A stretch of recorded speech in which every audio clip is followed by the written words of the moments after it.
जुटे हुए हैं और आगे भी प्रयास कर रहे हैं।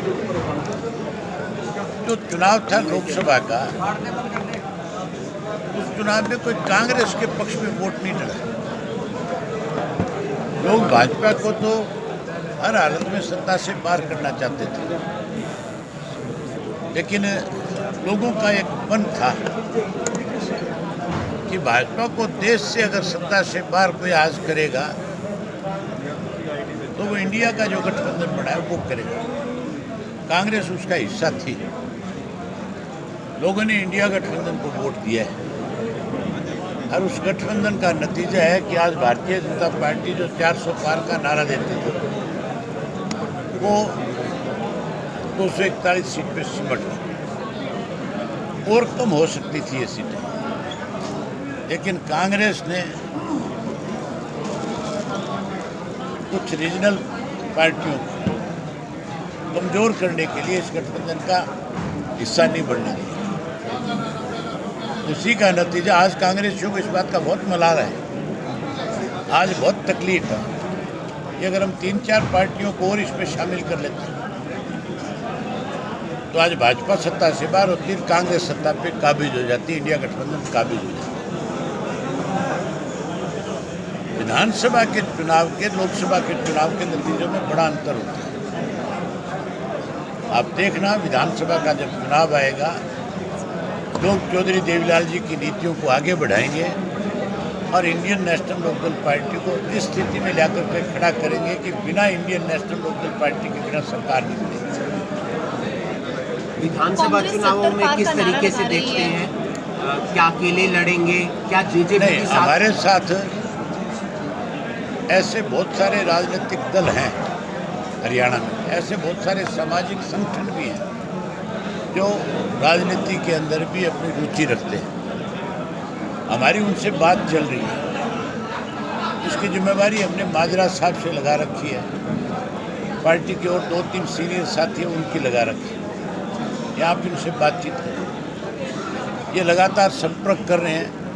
समय आने पे हम उन सब साथियों को साथ लेकर के एक कॉन्फ्रेंस करेंगे, उसके माध्यम से पूरे प्रदेश के लोगों में एक मैसेज देंगे कि हम सब मिलकर के भाजपा को और कांग्रेस को दोनों को सत्ता से पार करें।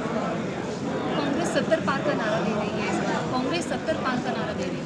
बीजेपी ने 75 पार का दिया था और 40 पार नहीं कर पाई थी।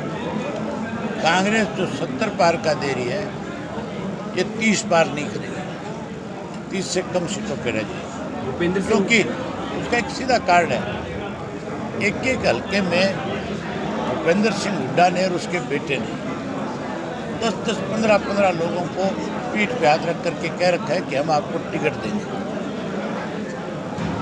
किसी भी पार्टी की 15 टिकट एक विधानसभा क्षेत्र में नहीं हो सकती, टिकट एक को दी जाती है। ये लोग आपस में लड़ेंगे। भूपेंद्र सिंह हुड्डा का बहुत बड़ा विरोध होगा, आप देखना। 20 जून को राज्यपाल से मुलाकात कर सकते हैं।